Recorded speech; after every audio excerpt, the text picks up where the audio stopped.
Hello students, आज हम पढ़ेंगे इंडियन कॉन्ट्रैक्ट एक्ट 1872 का क्वेश्चन नंबर 3। पहले वाले वीडियो में हमने पढ़ा था प्रस्ताव क्या है, इसकी आवश्यक तत्व क्या है। दूसरे वीडियो में हमने पढ़ा था स्वीकृति के बारे में और स्वीकृति के आवश्यक तत्व यानी वचन और करार।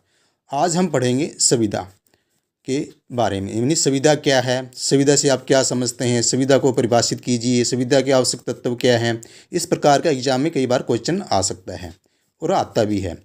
तो यहाँ मैंने क्वेश्चन लिख रखा है कि what do you mean by contract, यानी संविदा से आप क्या समझते हैं। डिस्कस इट्स एलिमेंट्स, इसके तत्वों की चर्चा करें या इसके मतलब आवश्यक तत्व बताइए। इस प्रकार का क्वेश्चन आ सकता है। तो संविदा का अर्थ क्या है? संविदा का अर्थ क्या है? विधि द्वारा प्रवर्तनीय करार संविदा है। आपको इतना ही लिखना है। क्या लिखना है? संविदा का जब अर्थ पूछा जाए तो आपको इतना ही लिखना है कि विधि द्वारा प्रवर्तनीय करार ही संविदा है। विधि द्वारा प्रवर्तनीय करार ही संविदा है। तो संविदा की जो डेफिनेशन जो है इंडियन कॉन्ट्रैक्ट एक्ट 1872 की सेक्शन 2H में दे रखी है। क्या दे रखी है? सेक्शन 2H में दे रखी है। भारतीय संविदा अधिनियम 1872 की धारा 2J में यानी कि संविदा की परिभाषा दे रखी है। तो परिभाषा किस प्रकार दे रखी है देखते हैं। धारा 2J के अनुसार वह करार जो विद्युतीय प्रवर्तनीय हो, क्या वह करार जो विद्युतीय प्रवर्तनीय हो संविदा कहलाता है, यानी कि उसका संविदा कहते हैं, यानी वह संविदा है। थोड़ा मैं यहाँ थोड़ा ऊपर बता देता हूँ। तो किसी भी कॉन्ट्रैक्ट की जो फर्स्ट स्टेज जो होती है वो प्रस्ताव होता है, दूसरी स्टेज स्वीकृति होती है। स्वीकृति के पश्चात क्या वचन बनता है एक दूसरे के लिए, यानी दो पार्टी जो होती है, अगर एक पार्टी प्रस्ताव करती है और दूसरी पार्टी स्वीकार कर लेता है फिर वचन बन जाता है। अगर वचन के बाद एग्रीमेंट बन जाता है। एग्रीमेंट वैलिड भी हो सकता है और इनवैलिड भी हो सकता है। अगर वो कॉन्ट्रैक्ट वैलिड है यानी कि विधि द्वारा प्रवर्तनीय है तो वो संविदा क्या है कि बन जाती है, मतलब संविदा बन जाती है। जब संविदा का क्या निर्माण हो जाता है तब पार्टी जो होती है मतलब किस कार्य के लिए, मतलब क्या उन्होंने क्या है कि डीड का मतलब व्यवहार किया है, मतलब किन बातों के लिए कॉन्ट्रैक्ट किया है। तो एक दूसरे के प्रति वो क्या है कि उनकी दायित्व यानी कि अधिकार जो है एक दूसरे की ड्यूटी बन जाती है। तो यह हमने मतलब सेक्शन 2J में यानी कि संविदा की परिभाषा देखी। वह करार जो विद्युतीय प्रवर्तनीय हो संविदा है। An agreement enforceable by law is a contract. जो इंग्लिश मीडियम के स्टूडेंट हैं वो इंग्लिश में भी इसकी परिभाषा लिख सकते हैं। An agreement enforceable by law is a contract, यानी सेक्शन 2H में इसकी क्या डेफिनेशन दे रखी है, किसकी? संविदा की यानी कॉन्ट्रैक्ट की। दो परिभाषाएं और दे रखी हैं। किसकी? पहली परिभाषा है मुल्ला की। अब मुल्ला क्या कह रहे हैं? विधि द्वारा प्रवर्तनीय प्रत्येक करार यानी कि एवरी एग्रीमेंट और प्रोमिस यानी वचन क्या संविदा है। विधि द्वारा प्रवर्तनीय, लेकिन वो एग्रीमेंट क्या है, मतलब विधि द्वारा प्रवर्तनीय होना चाहिए, मतलब कानून उसको मान्यता दे, ठीक है, कानून उसको लागू करे तो ही वो संविदा बनेगी, अन्यथा नहीं बनेगी। तो मुल्ला क्या कह रहे हैं? विधि द्वारा प्रवर्तनीय प्रत्येक करार या वचन संविदा है। एवरी एग्रीमेंट और promise enforceable by law is a contract. तो इंग्लिश मीडियम वाले स्टूडेंट है तो इसकी परिभाषा मुल्ला की परिभाषा लिख सकते हैं।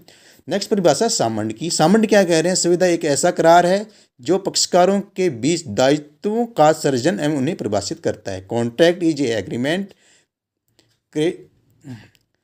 Creating and defining obligation between parties.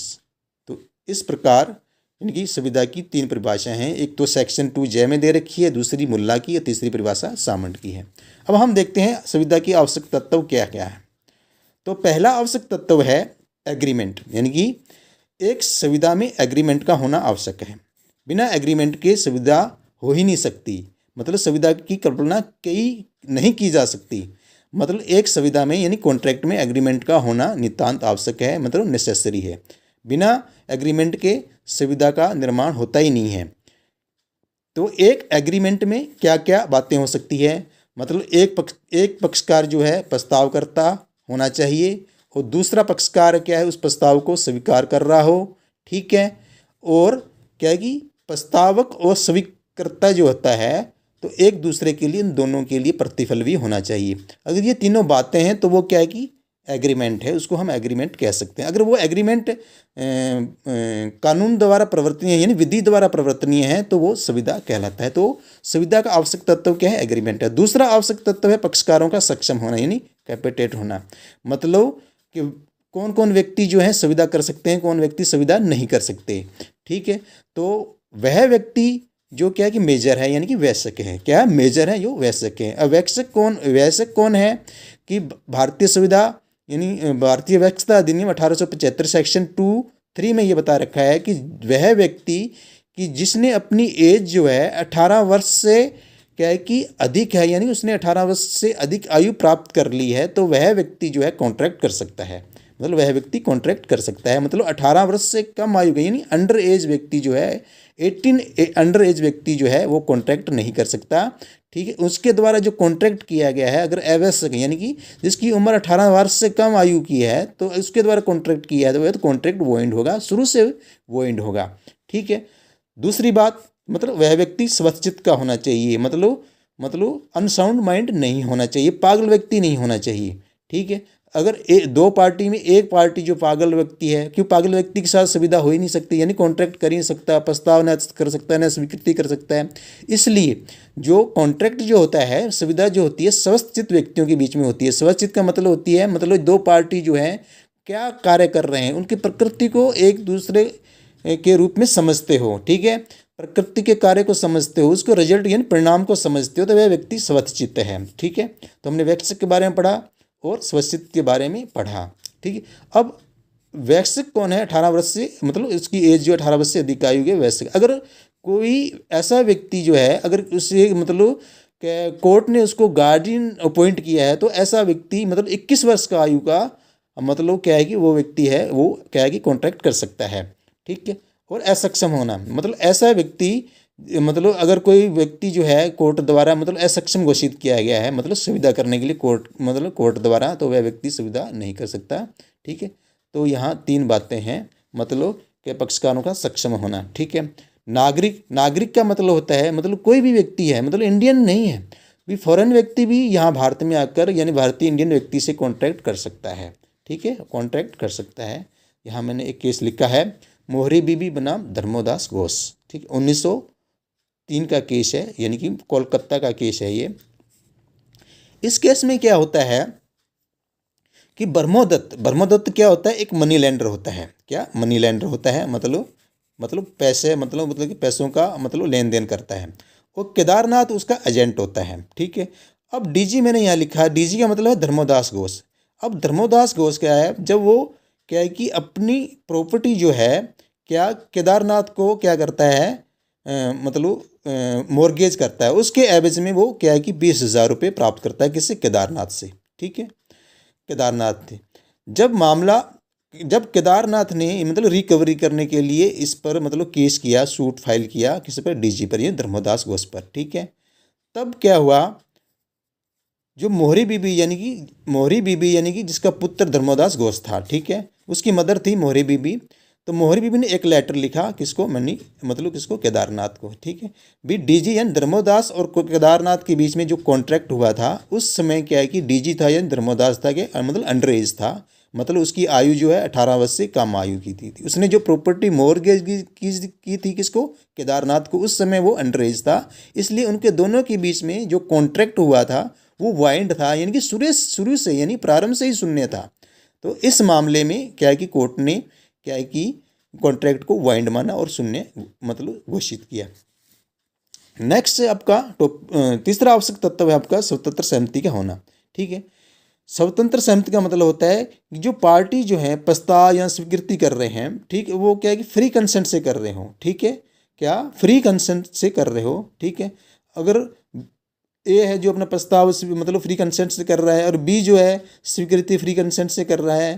ठीक है, तो फिर एग्रीमेंट बन जाता है। एग्रीमेंट जो बन जाता है तो ऐसा एग्रीमेंट मतलब कॉन्ट्रैक्ट भी हो सकता है। मतलब फ्री कंसेंट का मतलब होता है भी दो पार्टी जो है, ठीक है, दो पार्टी जो है, ठीक है,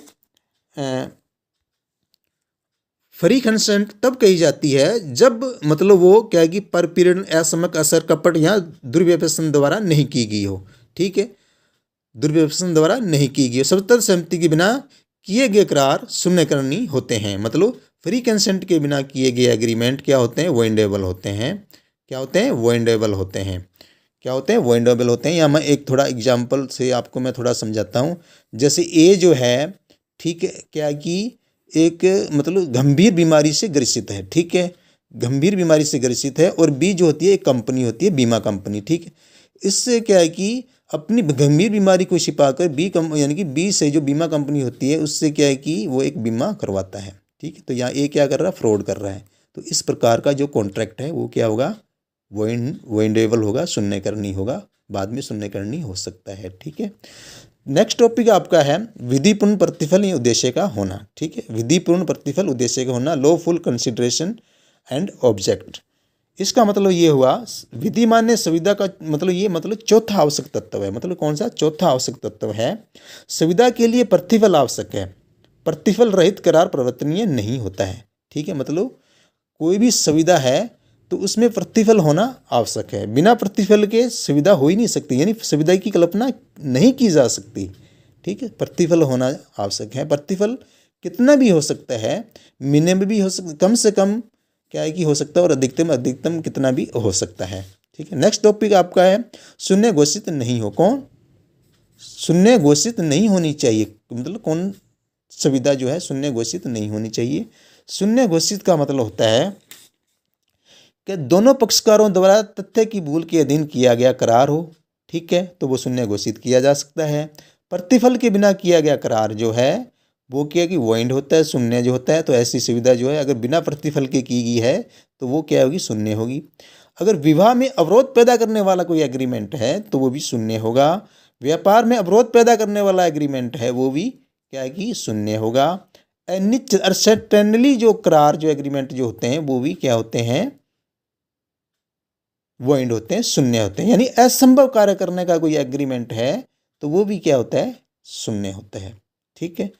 नेक्स्ट आपका जो आवश्यक तत्व है अंतिम, लिखित एवं अनप्रमाणित होना। संविदा लिखित अनप्रमाणित होनी चाहिए।